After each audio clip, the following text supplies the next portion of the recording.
नीलम political world guys. आज हम अपने मॉडर्न पॉलिटिकल फ़िलासफ़ी के सबसे प्रीवियस ईयर्स के जितने भी इम्पॉर्टेंट क्वेश्चन बनते हैं उन्हें देखेंगे इस वीडियो में। और साथ ही फर्स्ट यूनिट का जो मॉडर्निटी का कॉन्सेप्ट है कि आधुनिकता क्या है या प्रबोधन काल में ज्ञान उदय किस प्रकार से हुआ, जिस भी प्रकार के क्वेश्चन यूनिट 1 से बनते हैं गाइस वो मैं इस वीडियो में आपको कंप्लीट करवाने वाली हूँ। सो ये बहुत ही इम्पॉर्टेंट वीडियो है आप सभी के लिए। कल हमारा एग्ज़ाम है तो बेस्ट ऑफ लक गाइस, और अच्छे से पढ़ लीजिए। और आशा करती हूँ आपने पढ़ लिया होगा। काफ़ी बच्चों ने काफ़ी अच्छी सी तैयारी चल रही होगी आप लोगों की, और मैं भी कर रही हूँ क्योंकि मैंने आपको बताया मैं भी 6 सेमेस्टर की स्टूडेंट हूँ। बट मैंने सोचा आज एक वीडियो बना लेती हूँ लास्ट इस सब्जेक्ट से रिलेटेड, जो कि बहुत इंपॉर्टेंट है। प्रीवियस ईयर क्वेश्चन पेपर को डिस्कस करेंगे इसमें हम, और साथ ही फर्स्ट यूनिट के मॉडर्निटी कॉन्सेप्ट के विषय में जितने भी क्वेश्चन आएंगे उनका आंसर इसी प्रकार से लिखना है। सो गाइस आज स्टार्ट करते हैं। Let's start. ये है यूनिट है आधुनिकता के विषय में। ज्ञान आधुनिकता व उसके प्रवचन में हम देखते हैं गाइस। प्रस्तावना में ऐसे लिखना है, आधुनिक शब्द जो है वो लैटिन, आधुनिकता जो शब्द है वो लैटिन मॉडर्न शब्द से आया, जिसका अर्थ है अभी हाल ही में जो भी परिवर्तन होते हैं, चेंजेस होते हैं, उसी को हम आधुनिकता कहते हैं। अधिकांश समय में आधुनिकता यानी मॉडर्न केवल अतीत यानी पास से दूर के अतीत में नहीं देखा जाता है। लाइक मध्यकाल के बाद जो समय आया है उसी को हम आधुनिकता कहते हैं, जो कि परंपरा के विपरीत यानी जो हमारी ट्रेडिशनल्स चली आ रही थी तो उनके विपरीत कुछ नया टेक्निक या ज्ञान के संबंधित होता है, तो इसी को हम मॉडर्निटी कहते हैं। जब पहली बार इस शब्द का प्रयोग किया गया तो इसका अर्थ पुरानी घिसी पिटी रूढ़िगत परंपराएं जो चल रही थी पुराने ज़माने के, लाइक चर्च से रिलेटेड जो अन्याय हो रहा था या समाज में जो अधिपत्य वर्ग जो है, शासक वर्ग मनुष्य के ऊपर जुल्म ढा रहे थे, तो इन सबको आंदोलनों द्वारा, क्रांतियों द्वारा इन सबको रोकने का जो प्रयास किया गया और साथ ही आज़ादी जो प्राप्त की गई, इसी को हम आधुनिकता के रूप में जान सकते हैं, जो कि एक नवीन सोच है। ये सभी की भलाई के हित के विचारों के लिए होती है, इसी को आधुनिकता कहते हैं। आधुनिकता जो है वो इससे पहले के समय को हम मध्य युग कहते हैं, जबकि चर्च का बोलबाला था। चर्च के अधिपत्य में ही यूरोपीय देश में हम देखते हैं राजा का शासन होता था, परंतु पादरी वर्ग जो है उसके प्रभुत्व में ही रहता था राजा।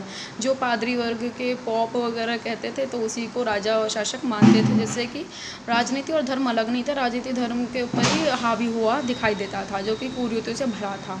तब कुरीतियाँ वाले थे जब जिसे हमारे आधुनिक युग के जो मैकियावेली हैं या इमैनुअल कांट हैं, इनके द्वारा ही धर्म व राजनीति को अलग किया गया, जो कि हम पहले थ्योरीज में अपने पढ़ चुके हैं। इसे ही हम पुनर्जागरण के रूप में भी देख सकते हैं और आधुनिकता के रूप में। पुनर्जागरण गाइस वही होता है जो पुरानी जो धर्म में कुरीतियाँ हो जाती है, बुराइयाँ हो जाती है, तो उन्हें दूर करने के लिए नई सोच का, नई मार्ग का जो समाधान ढूंढा जाता है उसी को हम पुनर्जागरण कहते हैं, जो मार्टिन लूथर के द्वारा चालू किया गया था यूरोप में। यूरोपीय देश में जो चर्च के पॉप राजा उपदेश देते थे उन्हें ही प्रदर्शित किया जाता था, उन्हीं के आधार पर राजा काम करता था। इस समय समाज में समांतवादी व्यवस्था भी थी उत्पन्न, है ना। समांतवादी वही जब अमीर लोग अपनी खेती पर, ज़मींदार लोग गरीब किसानों से काम करवाते थे और उनका शोषण करते थे बहुत ज़्यादा, जो कि अन्यायकारी था, क्रूरतापूर्वक होने के साथ निंदनीय भी था, बुराई के लायक था, जिसका विरोध आधुनिक युग के विचारक मार्टिन लूथर पुनर्जागरण की शुरुआत के रूप में जानते हैं। साथ ही मैकियावेली, इमैनुअल कांट, इन सब के द्वारा उन्होंने धर्म व राजनीति को अलग किया, है ना, और राज्य को भी उनके कर्तव्य भी बताए। मार्टिन लूथर इनके द्वारा ही पुनर्जागरण जो है लाया गया था 15वीं शताब्दी में। इसका तात्पर्य यही है धर्म में सुधार किया जाए, जो भी धर्म में बुराइयाँ उसे सुधार करना चाहिए। ईसाई धर्म में जो व्यापक चर्च के अनैतिक अन्यायपूर्ण व्यवहार किया जाता था लोगों के साथ, ज़बरदस्ती लोगों को धर्म परिवर्तन करने की नीति अपनाई जा रही थी, वह अंधविश्वासों को माना जाता था। तो इन सब में जो बुराइयाँ थी इन्हें धर्म में सुधार करने की मांग की गई, इसी को पुनर्जागरण के रूप में जाना जाता है गाइस, है ना। और साथ ही धर्म में इसके साथ क्या हुआ, धर्म में बंटवारा हो गया, कैथोलिक और प्रोटेस्टेंटवाद, अर्थात प्रोटेस्टेंटवाद जिन्होंने धर्म के बुराइयों को विरोध किया, और कैथोलिक वे विचारक थे जिन्होंने रूढ़िगत मान्यता को मानते थे। तो अब गाइस हम आधुनिकता का अर्थ देख लेते हैं सामान्य अर्थों में, मीनिंग ऑफ मॉडर्निटी। आधुनिकता समाज में जो है, आधुनिकता क्या है, वो समाज में बढ़ते बदलावों को प्रदर्शित करने का कार्य करते हैं, यानी सोसाइटी में क्या क्या चेंजेस हो रहे हैं वही आधुनिकता है। यह वह व्यवस्था है जिसके अंतर्गत उद्योग, फैक्ट्रीज़ और शहरीकरण को बढ़ावा देने का कार्य किया जाता है। इसमें तकनीकी विकास पर बल दिया जाता है, टेक्नोलॉजी पे डेवलपमेंट पे बल दिया जाता है। एक निरंतर चलने वाली प्रक्रिया है। आधुनिकीकरण वह बदलाव है, वह चेंजेस है जिसके चलते हम पुरानी चल रही व्यवस्थाओं को साफ तौर से देख सकते हैं, यानी कैसे समय में पुरानी व्यवस्था कैसे चल रही थी, वो उसका अध्ययन कर सकते हैं हम, है ना, शिक्षा के द्वारा जो हम एजुकेशन भी ले रहे हैं। आधुनिकीकरण वह प्रक्रिया है जिसमें व्यक्ति ने वैज्ञानिक सिद्धांतों का प्रयोग करते हुए, साइंटिफिक हमारे प्रिंसिपल का फॉलो करते हुए प्राकृतिक संसाधनों का इस तरह से उपयोग किया जाए जिससे कि ज़्यादा लाभ हो सके। यानी कि आविष्कार किए गए कई सारे हम देख सकते हैं, भाप इंजन के, ट्रेनों का आविष्कार, टेलीफोन का, कितने सारे आविष्कार प्राकृतिक संसाधनों के द्वारा ही तो किए गए ना। अब देखते हैं आधुनिकीकरण की परिभाषा। मूरे एक विचारक है, उनके अनुसार आधुनिकीकरण एक क्रांतिकारी परिवर्तन है जो कि परंपरागत समाज को उन्नत और आर्थिक रूप से ज़्यादा अच्छा करने एवं राजनीतिक रूप से स्थिर सामाजिक परिवर्तन की ओर ले जाता है। अर्थात वो एक ऐसा चेंजेस लाता है आधुनिकीकरण जो कि पुरानी जो सोच होती है, पुराने समाज में जो भी काम किया जाता है तो उन्नत करना, उसे डेवलप करना होता है, और साथ ही ज़्यादा से ज़्यादा पैसे, तो मतलब कि अच्छे पैसे कमाए लोग, डेवलपमेंट करें, तो ये आधुनिकीकरण है और समाज में परिवर्तन किया जाए। श्यामचरण दुबे के अनुसार आधुनिकीकरण एक ऐसी प्रक्रिया है जिसके द्वारा हम पहले से चली आ रही व्यवस्थाओं को तकनीकी माध्यम से, टेक्निक्स के माध्यम से उसमें परिवर्तन लाया जाता है। ठीक है गाइस। अब थर्ड है एडवर्ड सॉल्स के अनुसार समकालीन राज्यों की पश्चिम से मुक्ति की इच्छा, यानी पश्चिम देशों का जो प्रभाव था हम देख सकते हैं सभी राज्यों पे काफ़ी ज़्यादा, ब्रिटेन, इंग्लैंड, फ्रांस, स्पेन द्वारा काफ़ी सारे देशों पर, एशिया, अफ्रीका, लैटिन अमेरिकन देशों का अधिपत्य करते हुए वो सब मुक्ति चाहते थे इनसे, पश्चिम देशों, तो इसे आधुनिकता कहा जाता है ना। अब आधुनिकीकरण की विशेषताएं हम देखें तो आधुनिकीकरण एक निरंतर चलने वाली प्रक्रिया है, ये एक लंबी व जटिल प्रक्रिया है, ये क्रांतिकारी प्रक्रिया है ना, और ये गतिशील है, यानी इसमें काम होता रहता है, और अपरिवर्तनीय प्रक्रिया है, प्रोसेस ऐसा है जिसमें हमेशा काम चलता रहता है और चेंजेस होते रहते हैं। इसके अंतर्गत तकनीकी विधियों का प्रयोग किया जाता है, टेक्निक्स की विधि का प्रयोग किया जाता है और नए परिवर्तन का सूर्योदय किया जाता है, यानी नई टेक्निक्स ढूंढी जाती है, डिस्कवर की जाती हैं, इन्वेंशन किए जाते हैं। ये नकारात्मक और सकारात्मक दोनों दिशाओं की ओर अग्रसर हो सकता है ना। आधुनिकीकरण अच्छा भी इम्पैक्ट डालता है और बुरा भी। अब आधुनिकीकरण की कुछ विशेषताएं देखें गाइस, तो राजनीतिक एवं सामाजिक आंदोलन हम देख सकते हैं विश्व में आधुनिकता के बाद ही, या आधुनिकता के प्रारंभ होने से ही हम क्रांतियां हुई जिनके द्वारा अभी हम स्वतंत्र हैं, क्रांतियों के द्वारा, आंदोलन के द्वारा, सामाजिक समझौतों के द्वारा, ये सब इन्हीं के द्वारा हम अभी आज़ादी हैं। शिक्षा में व्यापकता देखी जा सकती है, अब एजुकेशन बहुत ज़्यादा बढ़ चुकी है, हर एक जगह हर एक व्यक्ति अब पढ़ा लिखा होता है और पढ़ने का उसके पास अधिकार है, तो शिक्षा व्यापकता देखी जा सकती है इसके द्वारा। आधुनिकीकरण नगरीकरण का उद्भव हुआ है, जगह जगह शहरों का बसाव हो रहा है फैक्ट्रीज़ के कारण, तो इसका भी उद्भव देखा जा सकता है। सामाजिक गतिशीलता बढ़ी, समाज में भी बहुत सारे चेंजेस आ रहे हैं, उनकी सोच में, विचार में न्यू कॉन्सेप्ट ऐड होते जा रहे हैं, और अंतर्राष्ट्रीय सहयोग का भी विकास हुआ, यानी इंटरनेशनल जो रिलेशन होते हैं उनमें भी काफ़ी ज़्यादा अंतर है आधुनिकता के कारण। अब हम इसके ऐतिहासिक परिप्रेक्ष्य देखते हैं गाइस। दुनिया में जैसे लाइक विश्व में विज्ञान की जो शुरुआत हुई, लाइक भाप के इंजन का आविष्कार हुआ थॉमस न्यू कैमिन के द्वारा, और टेलीफोन का आविष्कार ग्राहम बेल ने किया था। ये सारे जो आविष्कार छोटे मोटे आविष्कार होने लगे स्टार्टिंग में ही, समाज में व्यापक कुरीतियाँ, जो लड़ाई वगैरह होती थी, अन्याय के विरुद्ध लोगों ने क्रांतियाँ की, जैसे कि विश्व में हम देख सकते हैं अमेरिका में क्या था, ब्रिटेन इंग्लैंड का अधिपत्य था, जिसके विरोध में 1774 में 1774 में क्रांति हुई, वह उन्होंने अमेरिका ने आज़ादी प्राप्त की था। साथ ही फ्रांस में 1789 में फ्रांसीसी क्रांति हुई जो कि लुई 16 के विरुद्ध हुई थी, जिसमें स्वतंत्रता, समानता और भाईचारे का नारा दिया गया था। इसे देखकर ही जर्मनी व इटली में एकीकरण की लहर दौड़ी व लोगों ने अपने अधिकारों के प्रति सजग होना शुरू कर दिया। नहीं, सभी लोगों को पता चल गया हमारे राइट हैं, हमें कोई हमारे ऊपर इतना अधिपत्य नहीं कर सकता, कोई हमारे पर शासन नहीं कर सकता, हम भी संप्रभु हैं, हमारे पास भी अधिकार है, हमें जीने का अधिकार है, हम मनुष्य हैं। ये सभी चीज़ें इन क्रांतियों के पश्चात ही लोगों में आई, जिसे हम आधुनिकता के रूप में देख सकते हैं। हाँ, तथा ये सब जो मैंने आपको पहले ही बताया, इसमें समांतवाद भी था। मध्यकाल में हम देखें तो पूंजीवाद भी आ गया। अब समांतवाद के बाद क्या आएगा, इस पूंजीवाद, जहाँ खेती ना करके लोगों का क्या होता था, उद्योगों में मजदूरी करनी पड़ रही है। इसी समय विश्व में यूरोप के जो देश हैं लाइक ब्रिटेन, फ्रांस और स्पेन द्वारा अन्य देशों में अपना साम्राज्यवाद फैला रहा था। यानी अभी आधुनिकता से पहले ही, जब क्रांतियों से पहले के बाद बताया जा रहा है, क्योंकि ऐतिहासिक परिप्रेक्ष्य तो इसमें हिस्टोरिकल बैकग्राउंड में हमें ये सब चीज़ें ऐड करनी होंगी कि कैसे कैसे धीरे धीरे डेवलपमेंट हुआ और किसके विरुद्ध हुआ, है ना। अन्य कमज़ोर देशों को गुलाम बना रहे थे। मध्यकाल में राज्य के धर्म के नाम पर शासन करती थी, परंतु आधुनिक काल में अगर हम देखें तो धर्मनिरपेक्ष राज्य की स्थापना की गई है ना, जिसका कोई धर्म नहीं होता, जिस राज्य का कोई धर्म नहीं होता, और सभी धर्मों को राज्य समान दृष्टि से देखता है, वह राजनीतिक धर्म अलग अलग होते हैं। अब देखें 1750 से 1850 के काल में मशीनरीकरण का युग आया था, जब लोगों के स्थान पर मशीनों से काम किया जाने लगा, और वह लोगों को जो मजदूर हुए, मजदूरों के रूप में उन्हें भारी भारी सामान, फैक्ट्रीज से उठाना पड़ रहा था, उठाया भी करते अभी भी बहुत से व्यक्ति। ब्रिटेन, स्पेन, फ्रांस, पुर्तगाल, इन सभी देशों ने कच्चे माल की तलाश में क्या किया था, इस देशों को ढूंढा हुआ लूटा, जैसा लाइक भारत में भी गुलाम बनाया, फिर जैसे जिसमें पश्चिमी देश एशिया, अफ्रीका व लैटिन अमेरिका के और बढ़ने लगे माल की तलाश में आए, व्यापार की आड़ में देश में घुसे और साथ में आर्थिक पकड़ के साथ साथ देशों में उन्होंने राजनीतिक शक्ति को भी हथियार लिया और वहाँ का प्रशासन करने लगे। जैसा कि भारत देश में भी हम देख सकते हैं, ब्रिटिशर्स ने व्यापार की आड़ में ईस्ट इंडिया कंपनी आई थी पहले भारत में, और हमारे भारत को जो सोने की चिड़िया कहलाता था, हमारा भारत इतना रिच था पहले, बहुत ज़्यादा यहाँ पे संपदा हुआ करती थी, जिससे ब्रिटिशर्स ने काफ़ी लूटा, भारत को लूटा, जिसके विरुद्ध हमारे राजनीतिक चिंतन, सैनिक व लोगों ने आंदोलन भी करा, जिससे 1947 में आज़ादी प्राप्त हुई थी। और 1940 से 1945 के समय जब हमें आज़ादी प्राप्त हो रही थी, तो उस समय विश्व में 100 और देशों को आज़ादी भी प्राप्त की थी उन्होंने क्रांति के माध्यम से, तथा अपने स्वतंत्रता, समानता जैसे अधिकारों के प्रति लोगों में अब जागरूकता आई थी, ताकि हम भी अपने विकास कर सकें। और वर्तमान में आधुनिकता के सभी जो राज्य की अपनी सीमा होती है, आधुनिक राज्य की क्या विशेषता होती है, सबकी अपनी सीमा होती है, जनसंख्या, साझा इतिहास व संप्रभुता होती है, प्राप्त होते हैं, तो उसी को हम आधुनिक राज्य कहते हैं। अब प्रबोधन काल देखते हैं, वैसे एलाइटमेंट में क्या होता है, आधुनिकता को जब हम उदारवादी, सुधारवादी जैसे विचार को द्वारा देखते हैं, मॉडर्निटी में जब ये सारी विचारधाराएँ आई, जो कि 1500 से 1800 तक विश्व में आधुनिकता को प्रदर्शन व प्रचार प्रसार किया जा रहा था, है ना, उनका प्रसार कर रहे थे कि आधुनिकता क्या है, मॉडर्निटी क्या है, डेवलपमेंट जो हो रहे हैं वही तो मॉडर्निटी है ना। तो अब हम राजनीति में जो चेंजेस देख रहे हैं वो प्रबोधन काल से ही आई है, वही प्रबोधन काल है।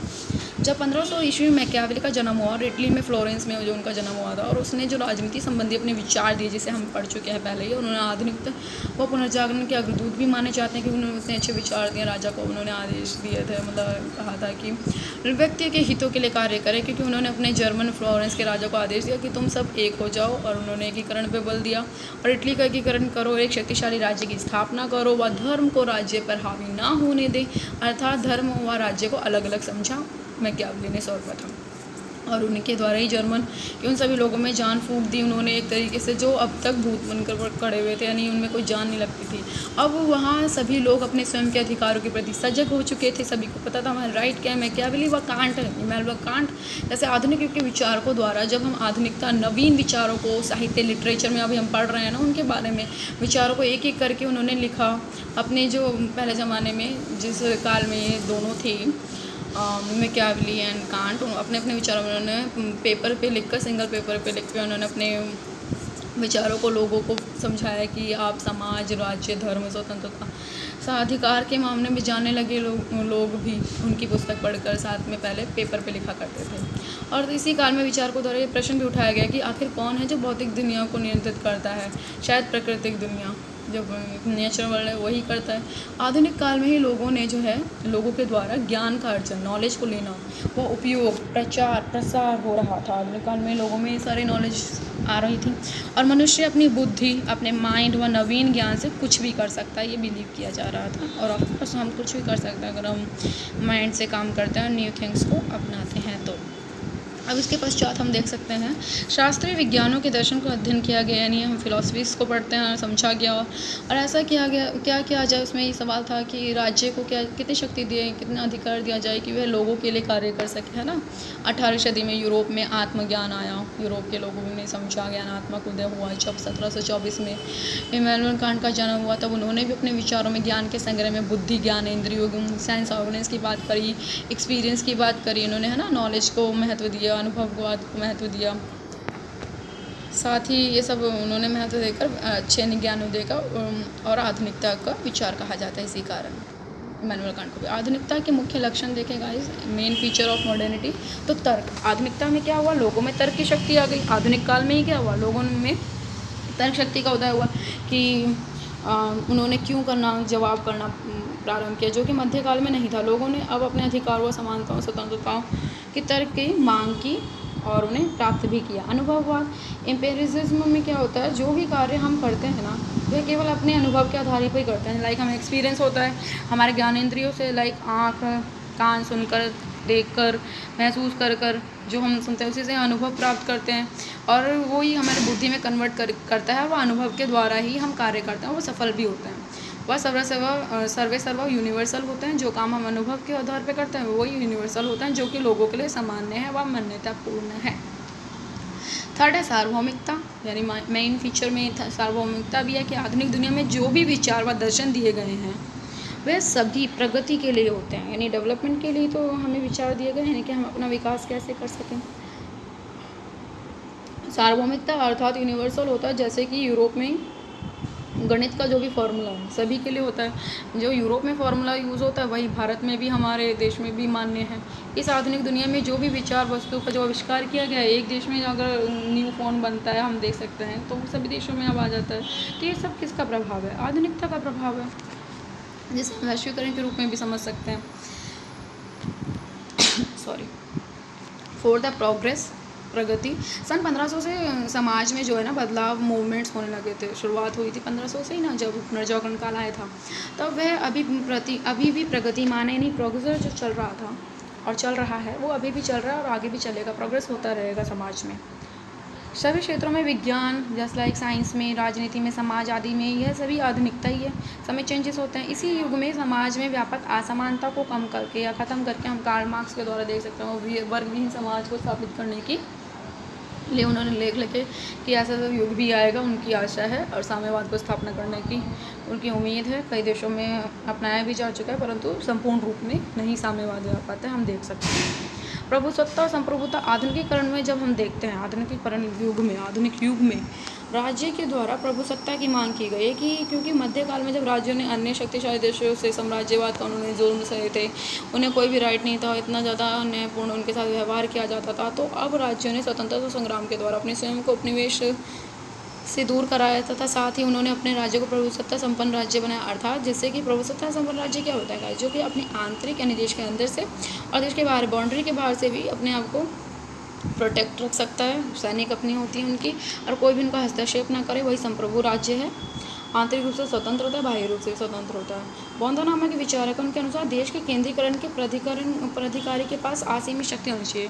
जीन बौद्धा नाम के एक विचारक है, वो कहते हैं कि वही देश अच्छा रहेगा जिसमें केंद्रीकरण होगा, सेंट्रलाइजेशन होगा, ताकि वे अपने राज्य को कभी टूटने नहीं देगा। उसने यह फ्रांस के संदर्भ में कहा था अपनी पुस्तक रिपब्लिक में।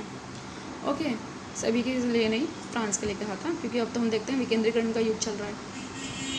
हॉब्स ने भी प्रभुसत्ता संप्रभु राज्य पे अपने विचार दिए हैं, प्रस्तुत किए हैं। जैसा कि उन्होंने कहा कि एक राजा को सभी शक्तियाँ दे दी जानी चाहिए, क्योंकि उसके अनुसार ही राजा का करता धरता है। यानी हॉब्स बताते हैं कि राजा ही सब कुछ करता है, तो उसी को अधिकार दे देना चाहिए, परंतु ये अच्छा बात नहीं है। उसका क्रिटिसिज्म भी हुआ है। हॉब्स ने अपने विचार अपनी पुस्तक लिथोरियम में दी थी, 1961 में लिखा था, राज्य ही सब कुछ करेगा।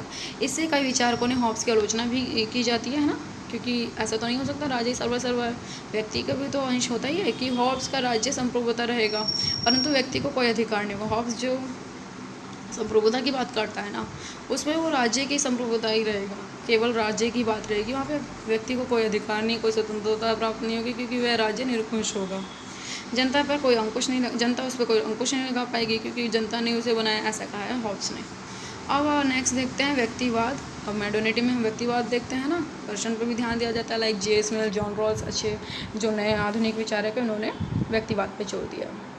मध्यकाल में समाज में राज्य अन्य विचारक के द्वारा व्यक्ति को महत्व ना देकर, लाइक हमने हॉब्स में देखा कि उसने व्यक्ति को महत्व नहीं दिया था, ना देकर उसने राज्य की शक्ति को प्रदान किया, जो कि जनता के लिए अन्यायपूर्ण था, है ना, लोगों के लिए तो अन्यायपूर्ण है। इसलिए आधुनिक काल में जॉन रॉस और जे.एस. मिल जैसे जो आधुनिक विचारक हैं, उनके द्वारा अधिक महत्व व्यक्ति को दिया गया और उन्होंने स्वतंत्रता, लोगों की लिबर्टी, राइट्स, इक्वलिटी को ध्यान दिया।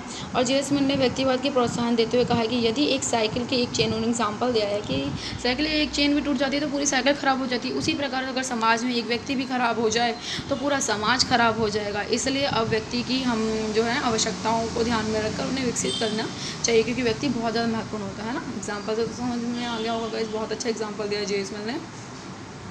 अब एक मध्यकालीन विचारक है हर्बर्ट सेंसपेयर नाम के, उन्होंने व्यक्ति के बारे में कहा था कि यदि व्यक्ति राज्य की ज़रूरतों को पूरा नहीं करता, ये थोड़ा क्रिटिसिज्म टाइप का है, उन्होंने बड़ी भयानक सी बात कही है व्यक्ति के बारे में। जिसका उन्हें आलोचना भी की गई। जैसे लाइक पढ़ते हैं, देखते हैं, बहुत वैसा है, ठीक है।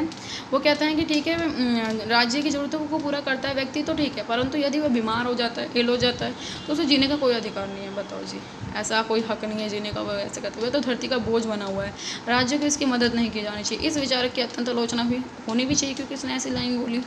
आधुनिक काल के विचारकों के द्वारा किया गया तथा आधुनिक काल में हम व्यक्तिगत इंडिविजुअल की बहुत महत्ता होती है। इसी काल में व्यक्तियों के अधिकारों, राइट्स, लिबर्टी व इक्वलिटी की बात की गई है ना।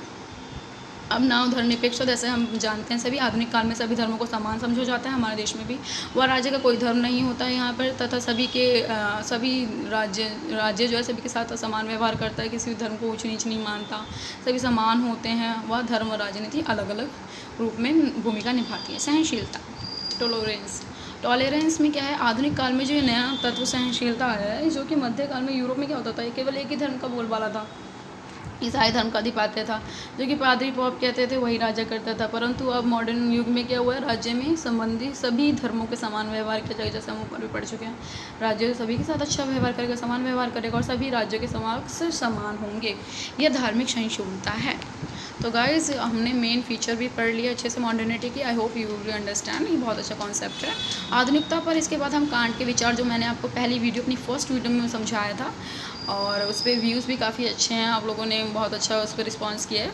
तो ये सारे जो व्यू हैं आधुनिकता पे कांट के विचार, और ये इसे में ऐड कर सकते हैं हम अच्छे मार्क्स गेट करने के लिए। इसमें मैंने अभी बस थोड़ा सा लिखा है कांट के बारे में, लाइक प्रबोधन के बारे में कांट ने क्या कहा है। तो प्रबोधन क्या है, उसके विषय में इमैनुअल कांट ने अपनी पुस्तक में बताया कि जानने की हिम्मत करना ही प्रबोधन है। अगर हम कुछ जानना चाहते हैं, उसी को प्रबोधन कहा है उन्होंने। हमें पता होना चाहिए कि हम किस विषय में बात कर रहे हैं, हम किस टॉपिक पर बात कर रहे हैं। अज्ञानता व अंधविश्वास से स्वयं को दूर रखना चाहिए, यानी नॉलेज वाली अननेसेसरी बातों से हमें स्वयं को दूर रखना चाहिए, ज्ञान वाली बातें ही करनी चाहिए। कांट के अनुसार राज्य को शक्तिशाली व संवेदनशील होना चाहिए, ताकि वे अपने नागरिकों को नैतिक स्वतंत्रता भी प्रदान कर सके। हमने पढ़ चुके हैं ना गाइस, वो मोरल लिबर्टी की बात करते हैं इमैनुअल कांट। सो गाइस, ये टॉपिक तो कंप्लीट हो गया। अब हम नेक्स्ट अपने टॉपिक पे आते हैं, previous question paper, important question for examination, जो कि हमारा कल ही एग्जाम। सो गाइस, इसके बहुत इंपॉर्टेंट क्वेश्चन, जो कि सबके आंसर मैं आपको करा चुकी हूँ ऑलरेडी, आप प्लेलिस्ट में जाकर देख सकते हैं मेरी। फर्स्ट क्वेश्चन है, महिलाओं के अधिकार पर जे.एस. मिल के विचार बताइए, है ना। वो जे.एस. मिल की थ्योरी में हम कर चुके हैं। अलगाववाद के मार्क्सवादी सिद्धांत का परीक्षण कीजिए, यानी मार्क्सवाद किस प्रकार के अलगाववाद का बताता है, उसका परीक्षण करना है। ये भी मैं आपको करा चुकी हूँ 4th यूनिट में।